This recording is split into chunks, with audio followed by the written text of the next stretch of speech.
Mister Bhasin, आज की जो कैबिनेट की बैठक होने वाली है उसमें दो और मुख्य मुद्दे हैं। एक तो मॉनसून सेशन की डेट्स अनाउंस हो सकती हैं और दूसरा कि शॉप एंड एस्टेब्लिशमेंट एक्ट को अप्रूवल मिल सकता है, यानी 24 घंटे मॉल, सिनेमा हॉल्स या फिर जो रेस्टोरेंट्स हैं वो ओपन रहेंगे। तो मैं दोनों ही खबरों से जुड़े दोनों सेक्टर्स पर आप कमेंट लेना चाहूंगी। एक तो लॉजिस्टिक्स, जो ऑलरेडी निचले स्तरों से काफी अच्छी खरीदारी दिखा चुके हैं, क्या अभी भी इन स्टॉक्स को खरीदा जा सकता है? अगर हाँ तो आपके चुनिंदा शेयर्स कौन से हैं? और दूसरा ये कि शॉप्स एंड एस्टेब्लिशमेंट एक्ट के आने के बाद क्या आपको लगता है कि रिटेल सेक्टर में एक रेवेन्यू बूस्ट जरूर आएगा?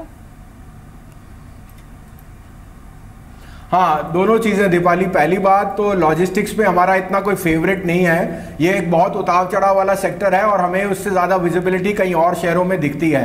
हाँ, जीएसटी की implementation will be a overall sentiment booster, और जैसे आपने देखा आईटीसी, लीवर, ये एक फोर फ्रंट में आ जाएंगे। और on the shops and establishment I think it's a very proactive measure, क्योंकि अभी आपको लगता है कि मॉल्स में बहुत ज़्यादा शॉपिंग और फुटफॉल एक री इन्वेंट हो रहा है, लेकिन वहाँ पे प्रॉफिटेबिलिटी सफ़र करती है। और अगर आप ये 24/7 करेंगे तो I think they will have additional cost, but the revenue aspect will be accretive for them.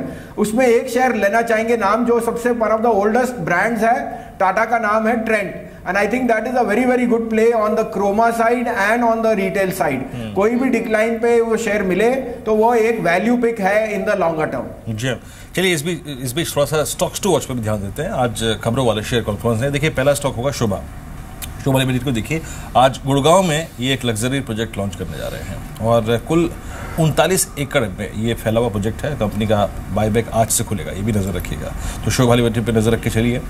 दूसरा इसके बाद स्टॉक है पटेल इंजीनियरिंग। कंपनी की बोर्ड बैठक आज है और कर्ज को इक्विटी में बदलने पर अगर आप देखें तो विचार हो सकता है, इस पर एक फैसला संभव है।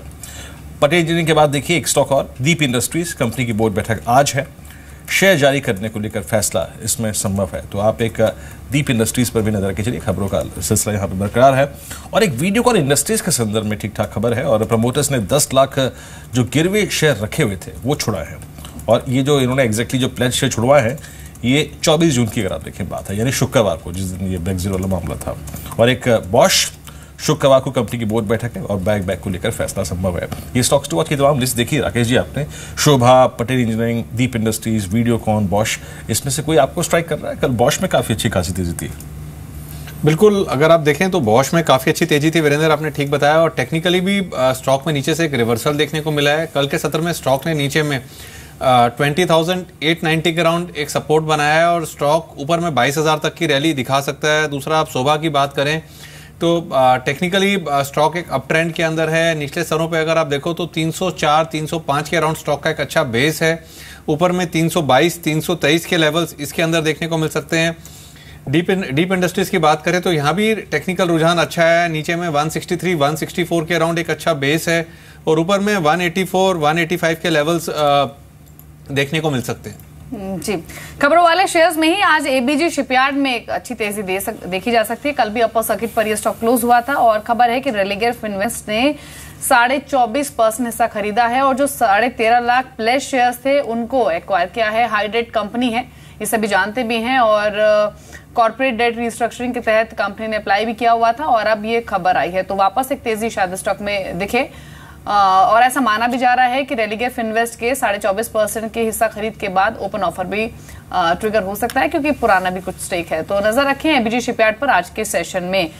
डॉक्टर रेड्डीज कल 2 सत्रों में एक अच्छा मूव दिया है शेयर ने भी, और कल कंपनी का बायबैक भी खत्म हुआ है। बायबैक की जो हिस्सेदारी है वो उसके बाद प्रमोटर की वो 25.58% से बढ़कर 26.37% हुई है। और एक और शेयर आप देख लीजिए, वो है हेस्टर बायो का। कंपनी की बोर्ड मीट है आज, क्यूआईपी के जरिए रकम जुटाने को लेकर फैसला हो सकता है। लेकिन मिस्टर भसीन, काफी समय बाद वापस हम फार्मा स्टॉक्स को लेकर थोड़ी सी पॉजिटिविटी देख रहे हैं। कल आप देखिए ल्यूपिन का बिहेवियर 4.4% बढ़कर बंद हुआ। डॉक्टर रेड्डीज ने भी 2 सत्रों में एक अच्छा खासा मूव दिया है। आपकी राय क्या है और कंफर्ट आपको कहां दिख रहा है पूरे फार्मा में? क्या छोटे शेयर आपको ठीक लग रहे हैं जो mid cap small cap category से बिलोंग करते हैं, या फिर दिग्गज शेयर पर भी दाव लगाया जा सकता है? देखिए दीपाली, फॉर अस फार्मा एक साल से अवॉइड था और रिड्यूस था, बिकॉज हमें लगता है the best of pharma is behind us.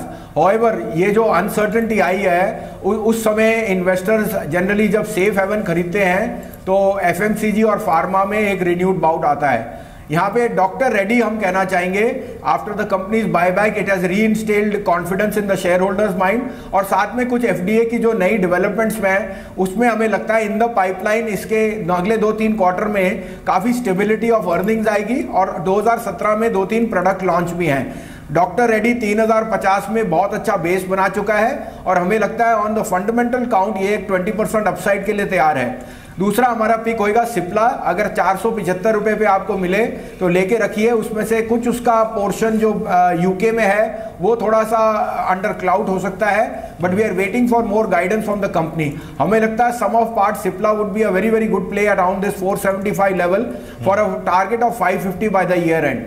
Mid cap में हम ज्यादा रुझान रखेंगे नहीं, हम यही 2 लार्ज कैप सजेस्ट करेंगे। ये सिप्ला के पीछे अगर आप देखिए, मैं 2 दिन से बात कर रहा हूँ, इसने गैप फिल किया, याद रखिएगा, इसने एक बहुत बड़ा गैप फिल किया है, जो कि गैप इसने क्रिएट किया था Q4 अर्निंग्स के बाद, तो टेक्निकली बहुत साउंड है। राकेश, मैं थोड़ा सा विषय को फार्मा से निकल के एक सेक्टर पे और आना चाहूँगा, और उस सेक्टर का एक अकेले स्टॉक है, वो डेल्टा कॉर्प। क्या धूम मचा रखी थी स्टॉक ने कल सुबह, अगर आप देखें 91-92 के जोन को काटा, उसके बाद तेजी पूरे दिन टिका रहा लेवल्स पे, और इस पर एक बड़े ट्रेडर्स हावी हुए हैं। राकेश, कल नेक्स्ट टारगेट क्या दिख रहे हैं आप इस पर? देखिए, डेल्टा कॉर्प में अगर आप टेक्निकली देखें तो टेक्निकली 105 108 से पहले कोई रेजिस्टेंस नहीं है। इमीडिएटली शॉर्ट टर्म में 105 108 के लेवल्स देखने को मिल सकते हैं। जी, कल आखिरी के मिनटों में जो हाउसिंग फाइनेंस कंपनीज है वहां भी एक अच्छी खरीदारी हमने देखी थी। आप देखिए LIC हाउसिंग, ग्रू फाइनेंस, GIC हाउसिंग फाइनेंस, दीवान हाउसिंग, सभी एक स्ट्रॉन्ग मूवर्स रहे थे कल के सेशन में। और जो फाइनेंशियल स्टेबिलिटी रिपोर्ट आई भी है RBI की, उसमें उन्होंने कहा है कि जो NBFC स्पेस है उसने काफी अच्छा परफॉर्म किया है, और जो ग्रोथ प्रोस्पेक्ट्स हैं RBI की फाइनेंशियल स्टेबिलिटी रिपोर्ट में बात मेंशन की गई, वो काफी स्ट्रांग नजर आ रहे हैं। मिस्टर भसीन, एक फैक्ट ये भी है कि ये पूरा ही स्पेस, फिर चाहे वो हाउसिंग फाइनेंस हो या फिर माइक्रो फाइनेंस कंपनियां हो, गोल्ड लोन फाइनेंसिंग कंपनियां हो, ये ऑलरेडी काफी चल भी चुके हैं। कंफर्ट वैल्यूएशन के हिसाब से अभी कहां मिल रहा है, या फिर आपको लगता है कि स्पेस में अभी भी स्टीम बची हुई है? हाँ, अच्छी बात आपने की दीपाली, ये एक अंडर परफॉर्मिंग सेक्टर था, लेकिन आप ही के चैनल पे इसमें आउट परफॉर्मिंग स्टॉक हमने रिकमेंड किया था, ग्रू फाइनेंस। हम इस स्टॉक को 230 लेवल से रिकमेंड कर रहे हैं, और क्वार्टर ऑन क्वार्टर इसने 25 से 30% की ग्रोथ आपको 4-6 क्वार्टर्स में दिखा चुका है। In the small ticket housing finance ये एक आउट परफॉर्मर है, और अभी भी जबकि 285 का भाव है, हमें लगता है एंड ऑफ द ईयर तक 350 का भाव जा सकता है। दूसरा दिग्गज होएगा LIC, जो काफी टाइम बाद कंसोलिडेट करके 450 रुपए पे 450 और 470 के बीच में लैंग्वेज करके अब थोड़ा सा ब्रेकआउट दिया है। कोई भी डिक्लाइन मिले 475 तक का, तो LIC would be a stand out play because of its reach and the brand behind it.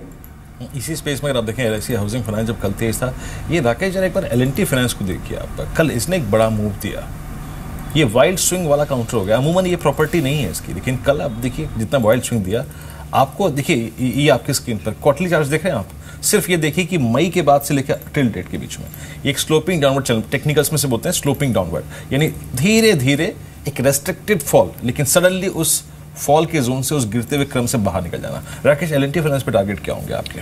देखिए, L&T फाइनेंस बेहतरीन टेक्निकल स्ट्रक्चर है वीरेंद्र। अगर आप देखें तो मार्च 2016 से स्टॉक ने 50 रुपए से एक नॉन स्टॉप रैली दिखाई है, बीच बीच में छोटी छोटी करेक्शंस आई हैं स्टॉक के अंदर। Stock clearly buy on decline वाला स्टॉक है। शॉर्ट टर्म में जुलाई सीरीज में 82-83 के लेवल्स देखने को मिल सकते हैं, और एक बार 83 के लेवल्स के ऊपर स्टॉक क्लोजिंग लेगा तब 94-95 की तरफ स्टॉक मूव कर सकता है। जी, खबरों वाले शेयर्स में ही DLF पर आप नजर रखें और प्रमोटर कंपनी में निवेश कर सकते हैं। यानी जो प्रमोटर है KP सिंह, वो 2 हिस्सों में 10,000 करोड़ का निवेश करेंगे, और कंपनी की काफी अग्रेसिव स्ट्रैटेजी है भी, अपने डेट को सिग्निफिकेंटली रिड्यूस करने को लेकर कंपनी लगातार कोशिश कर भी रही है। और DLF ने बीते 2 महीनों में एक अच्छा मूव दिया भी है। कल भी 133 के लेवल पर क्लोज हुआ, नजर रखकर चले आज के सेशन में भी इस स्टॉक पर। साथ ही आज खबर है मर्केटर पर, प्रमोटर ने 17.5% हिस्सेदारी गिरवी रखी है। दबाव में रह सकता है मर्केटर प्लेस शेयर की खबरों के बाद। और एक अदानी एंटरप्राइजेस कल स्ट्रॉन्ग मूवर था, ये डेरिवेटिव्स में भी काफी एक्टिव था, और फाइनेंशियल सर्विस कंपनी बनाई है, और अधिग्रहण के लिए नई कंपनी को बनाई।